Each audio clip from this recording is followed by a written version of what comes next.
एकदा नागपूर पाय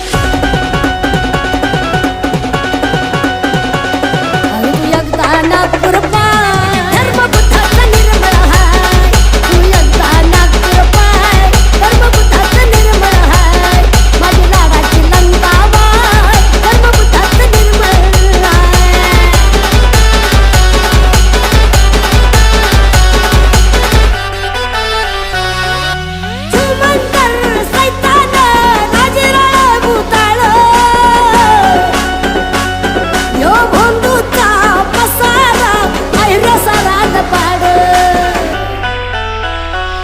तुझं टपुरा फिरलंय काय तुझं डोकं फिरलंय काय